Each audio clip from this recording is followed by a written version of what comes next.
So the likelihood of living beyond 100 is a massive reality. And we see this more and more every day. We all know people celebrating their 100th birthday or getting way into their 90s. And a lot of them are working right up until the end. And so things are really changing as far as that's concerned. It's not only the celebrities we see on TV and in movies that we know are getting this old. Just normal, everyday people are celebrating their 100th birthday and beyond. So really becoming something that we need to consider from a retirement point of view. And I guess the big question is, are you and your money going to last as long? That's what we're going to get into in today's episode.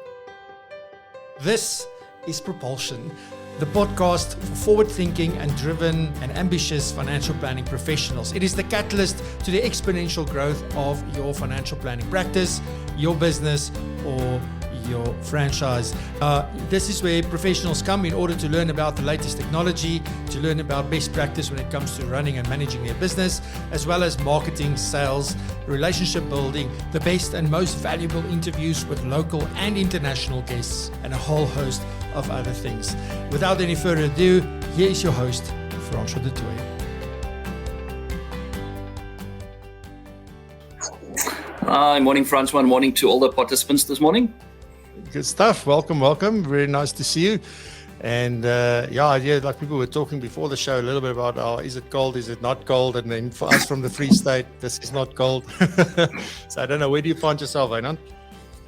I was interested here in Joburg. The sun is really up and it's nice and bright. In Cape Town, it's starting to get nice and bright, but it's a cool and crisp morning.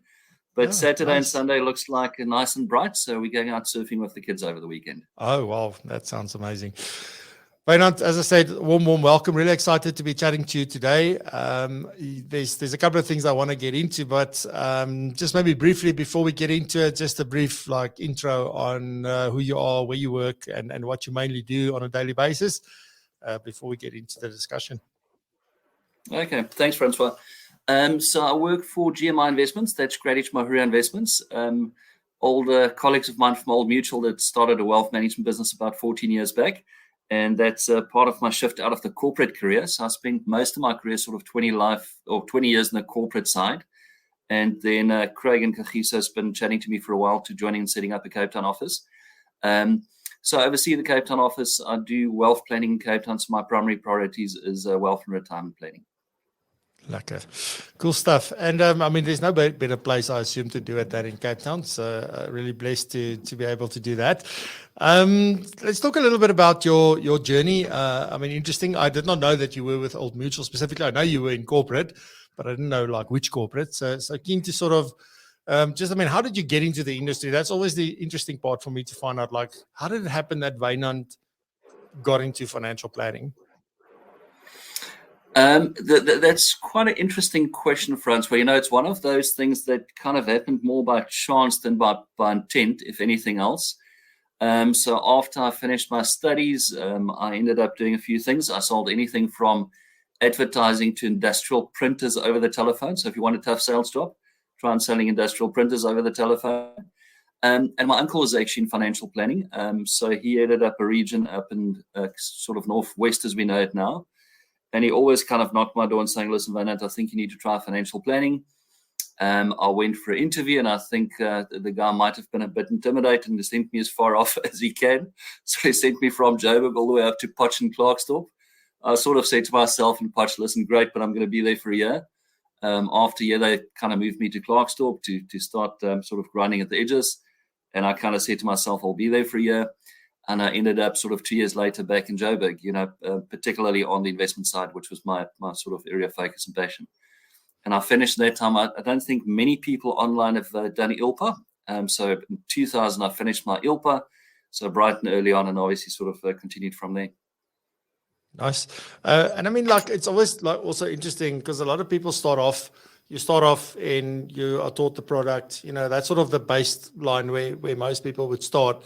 And then I forgot it right. It took you about 10 years before you did your ILPA. What got you to do that?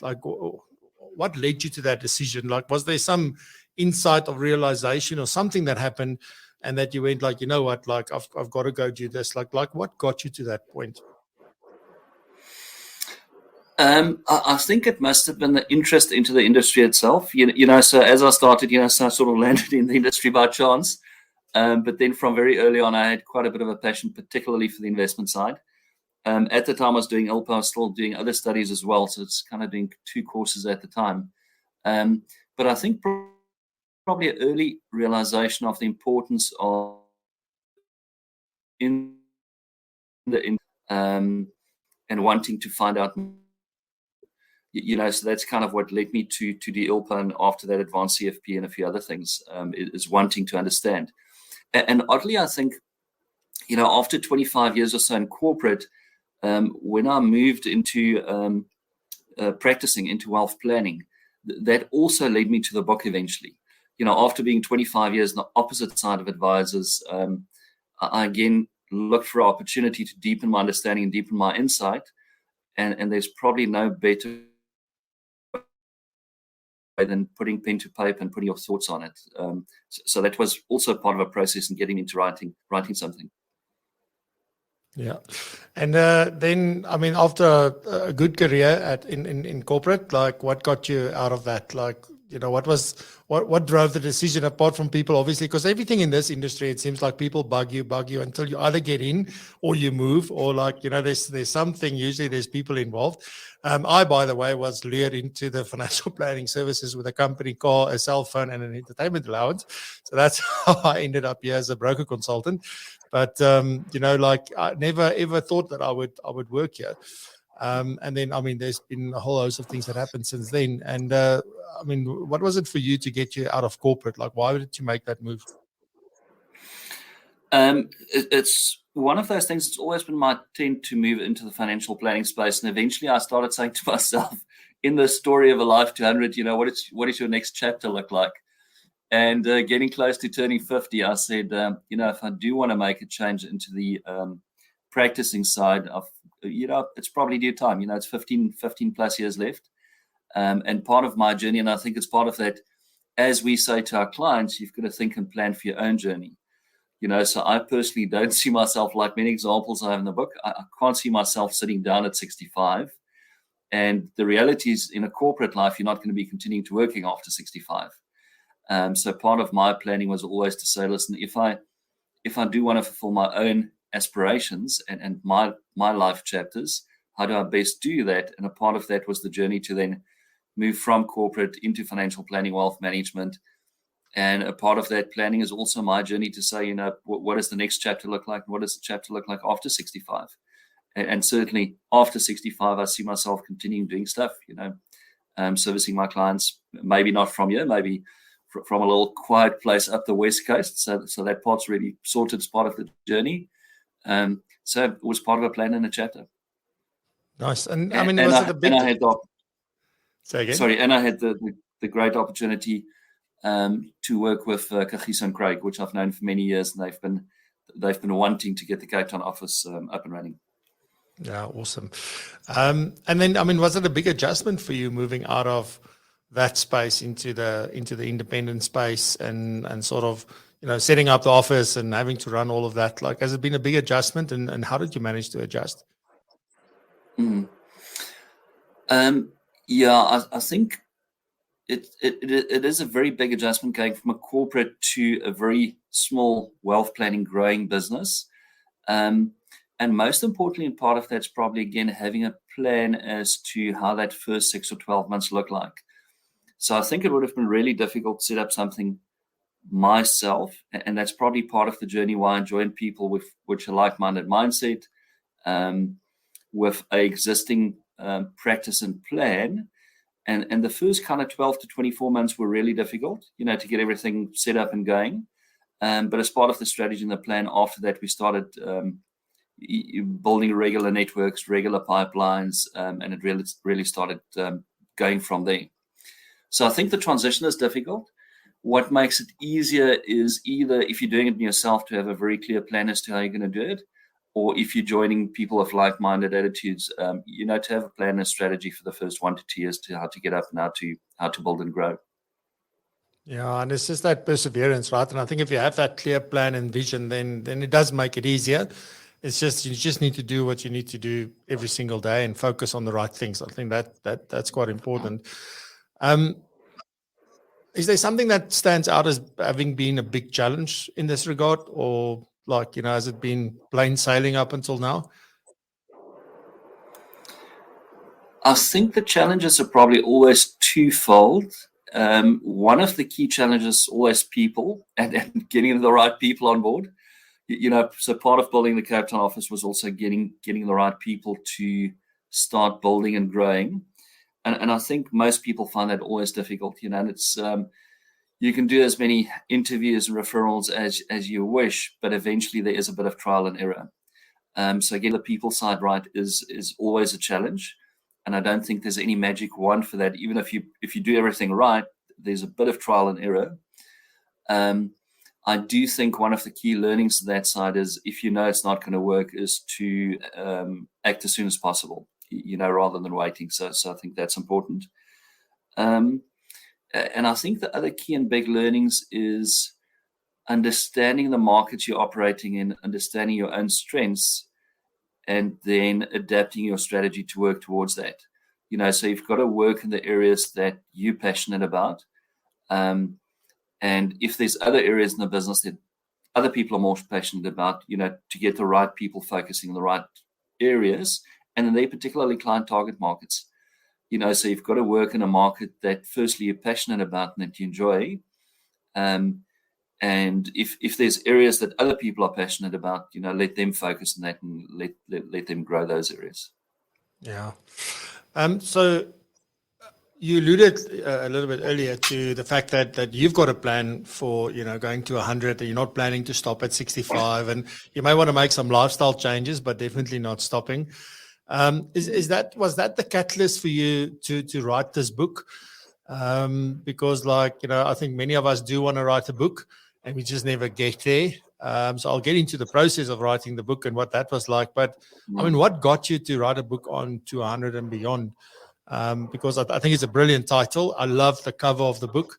It's really amazing. The two sort of pulls on there. The one's just a pull. The other one's got money in it. Like, are you going to last? It's amazing. Yeah. So how did you get to that? Yeah. So it was also always part of my plan when I joined, and I think that's part of the intent. Having intent and a strategy. So the strategy was always twofold. To leverage the strength of the GMI brand and to build relationships from there. And the second one is, in GMI, we do a lot of media work, and it probably does two things. It doesn't always, I think people sometimes think it just generates business and you just get leads. That's a part of it, but I think the more important part is it does build your profile and brand.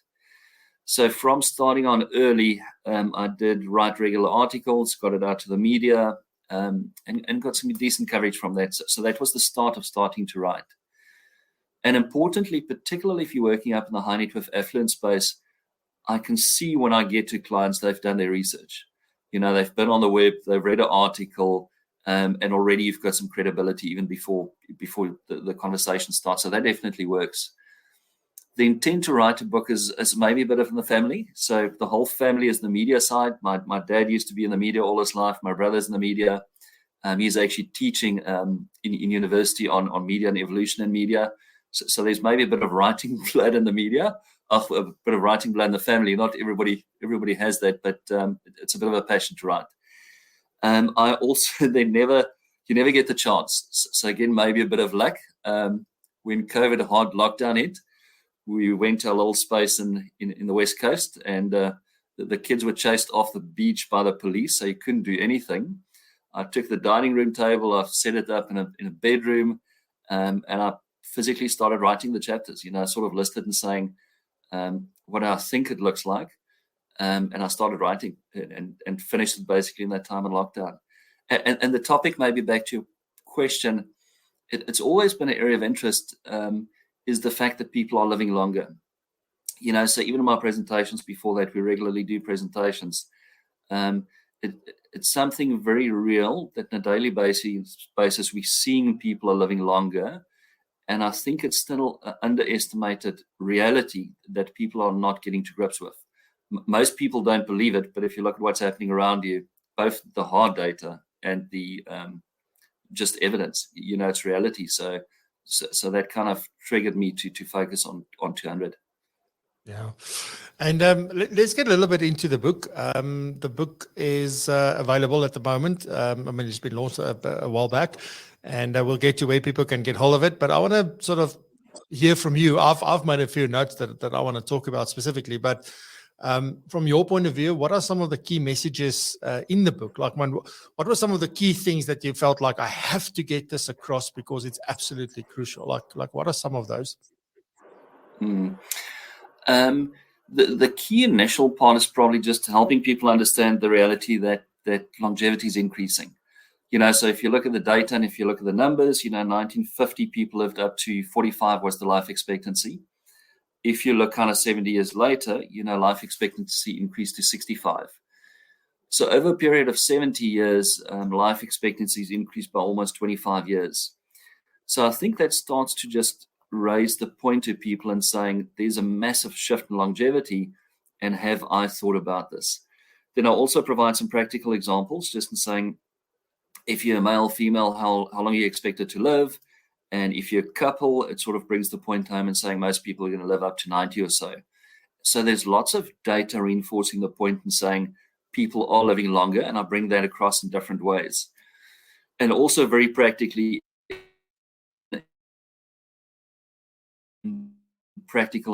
from Star Trek, going to space at the age of 90. People in this audience, probably everybody knows Warren Buffett and Charlie Munger. Now, Buffett is early 90, Munger's late 90, and they run one of the biggest companies in the world.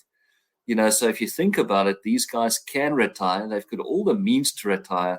So it's also not about the point in saying people have to work longer. There's a big group of people. Sir David Attenborough, he's also in his 90s. He's also said, listen, he's not going to stop working. So I think the first point I wanted to bring home is saying reality, you are probably going to live longer than you think, and there's a massive increase in longevity. Every 10 years, life expectancy increases by 3.5 years. So you need to think about longevity is the first point. Then the second part of the book, the key message is think about your life chapters. So I spoke earlier about mine, but I think that's probably the key message in the book is saying, if you think about life in the traditional way, it's no longer about the point in saying retirement's a line in the sand. At 65, you start retiring. It's about saying, what are the chapters after 65? And once the client, their spouse, partner, family starts thinking about life after 65, and what do those chapters look like, you can then start thinking about what a plan looks like for after 65. Because it's very different developing a plan in the old view of saying you retired at 65 and you need income for 30 years or 20 years, versus you retired at 65, you're going to live longer, and you're doing different stuff in different chapters. The first chapter might be continue to work, continue to do other stuff. That's a very different plan to somebody that intends to stop working. So a big part is you're living longer. 65 is not a line in the sand, retirement as we know it. What do the chapters look like after 65? Once we've got an understanding of those chapters, we can then as planners develop a better plan to support that.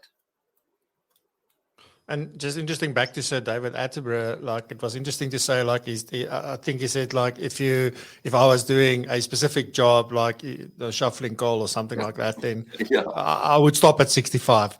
But I get to travel the world, experience, like why would I want to stop, basically? And so I think that does lead to, like, you have to be intentional also with what you're busy with, right? So I think there are some people who can't wait to stop because they really don't like what they're doing.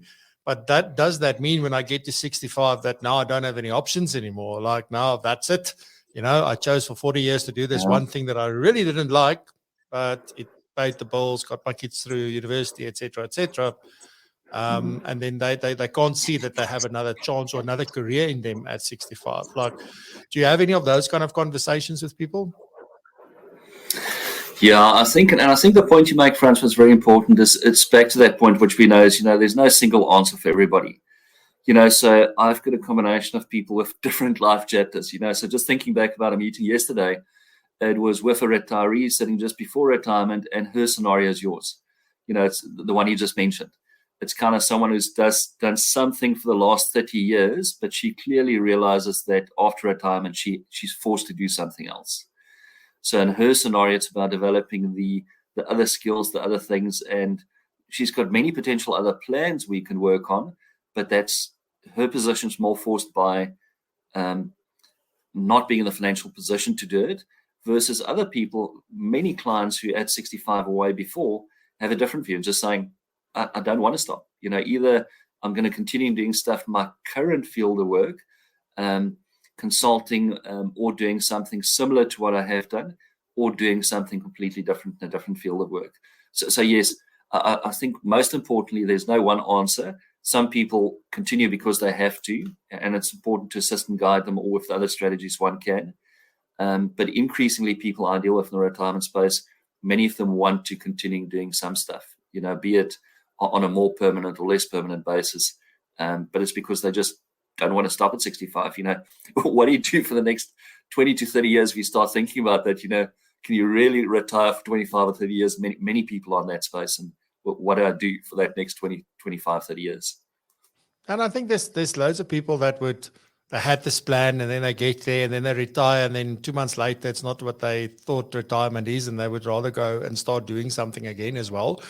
I think if you've been busy and you're driven by certain things, like that never goes away. Because I'm turning 47 this month, and it feels to me like, I still feel like I did when I was in matric.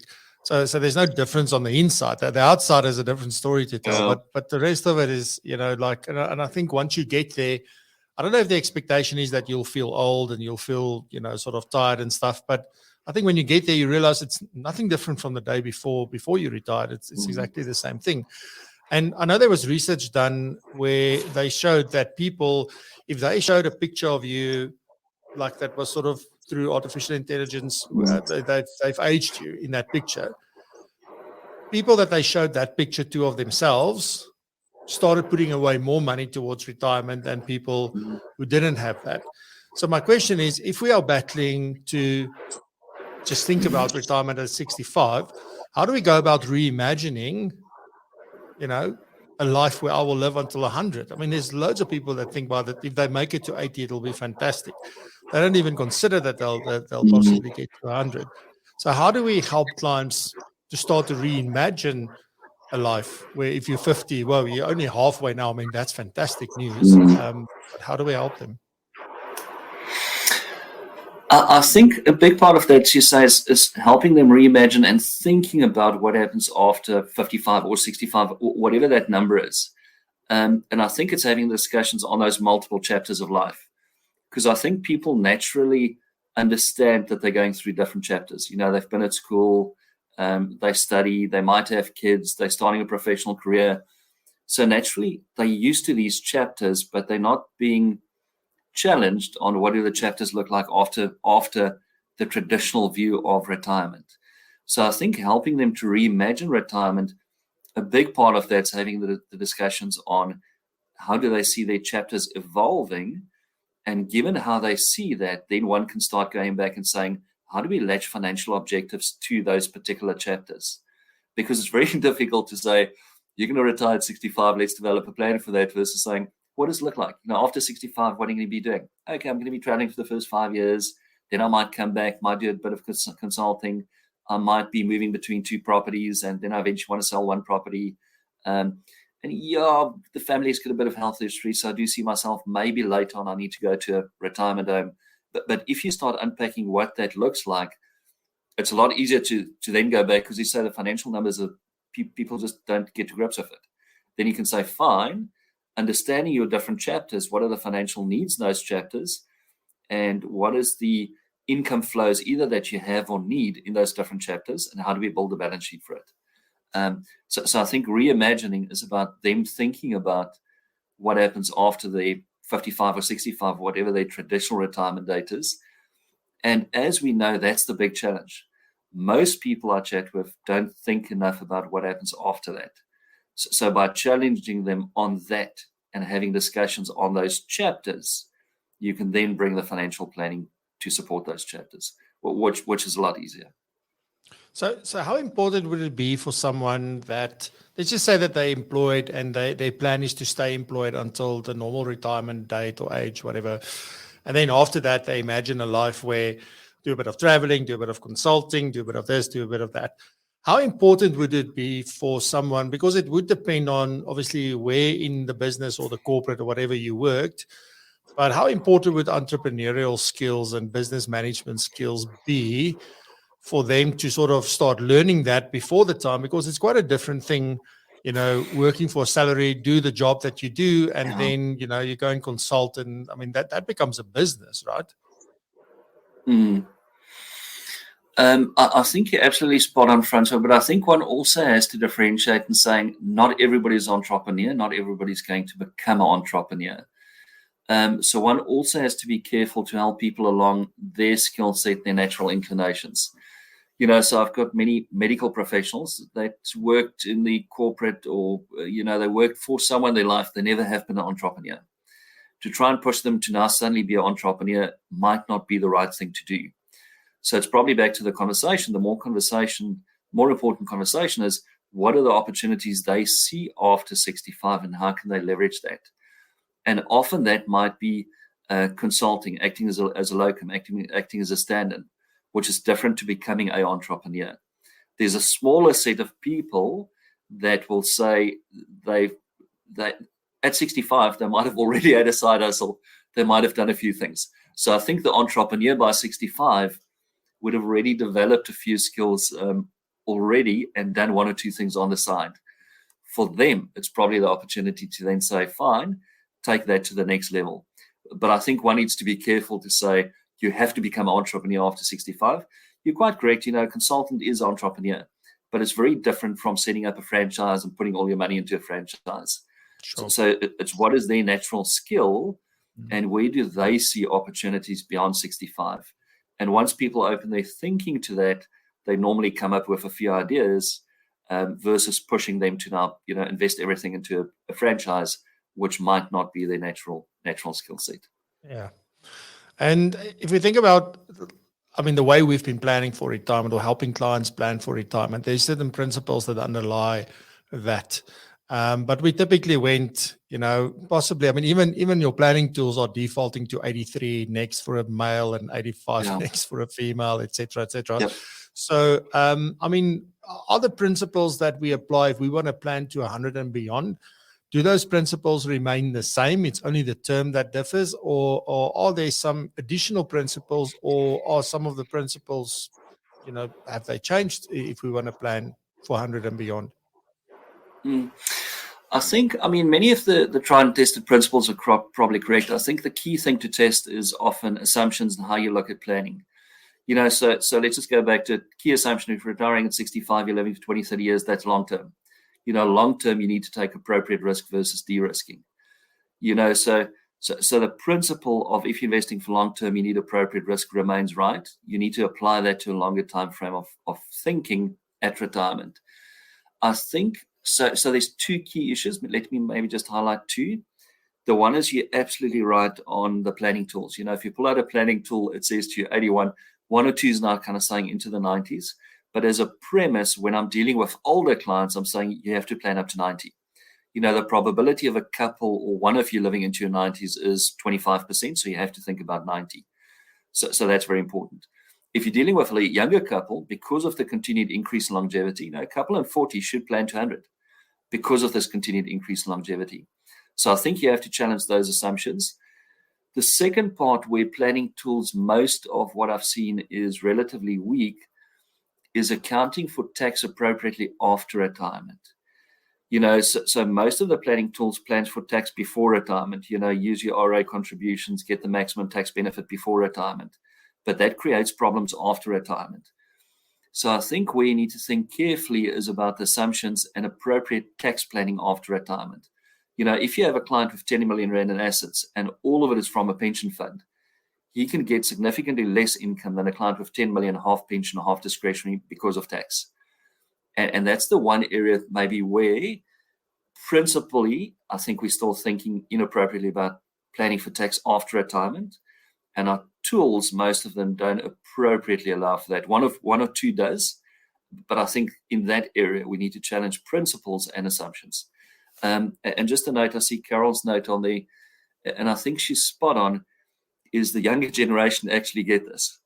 they kind of live life in different chapters, and they might be saving in different ways, but they are planning for life very differently to people that grew up in an age where mom and dad retired at 55 and they didn't do anything. And that's maybe the frame of reference is mom and dad. If you're 65 at the moment, your mom and dad retired at 65, they stopped, they didn't do anything. So those people increasingly realize or want to do something else, where the younger generation are thinking about it very differently. Yeah. So there's also going to be an article in the review of the book in the Blue Chip Digital or Blue Chip Magazine in its next issue, which will now be in August. Is it September? I can't remember, but it's the one that's coming out now. So you can also read more about the book there. And then obviously, Wynand, where can people get hold of the book? Easiest is they can just Google the book 200 and Beyond, and it comes up most places. If you want to buy it in the shop, it's an exclusive books. If you want to buy it online, the best price is on Takealot. But it's basically available in many outlets. Bookshop, easiest exclusive, and online, the best price, Takealot. And even Amazon Kindle, I saw. So fantastic. Yeah, I've had some friends buy it. I've had some friends buy it from New Zealand to UK, so I know you can get it pretty much in any place that you want to get it. Awesome stuff. And then also, if you want to learn more, you can obviously connect with Wynand on LinkedIn, and then you can also visit the website gminvestments.co.za to learn more about what it is that they do. Wynand, on that note, thank you very much. It was a great conversation. Really enjoyed it. And hope to see you somewhere when I'm in Cape Town. Maybe we can have a wine or a coffee. I do both, so we can chat. But thank you very much for your time, and wishing you well and a fantastic weekend. Thanks, Francois. Thank you for everybody attending and listening in. Big pleasure. And just like that, again, the end of another episode. This was episode 185. Can you believe it? So thank you very much for joining us. Really appreciate it. And I will see you back next week, same time, same place. With I'm looking I can't say what's going to happen next week, but I'll let you know definitely. If you are taking a bit of a long weekend because Tuesday is Women's Day, so some people are taking off Monday, then enjoy, be safe, be blessed and prosper, and remember to continue to raise the bar. Thank you very much, and go buy your PROpulsion Summit ticket right now. I'll see you then. Bye-bye. Thank you for listening. Remember to check out the live show, PROpulsion Live, on YouTube every Friday at 7 a.m. South African time. You can find it at www.propulsion.co.za/live. That's propulsion.co.za/live. And please remember to subscribe, share with your colleagues, your friends, and anyone who may find value like you did in this podcast. Once again, thank you very much, and we'll see you in the next episode.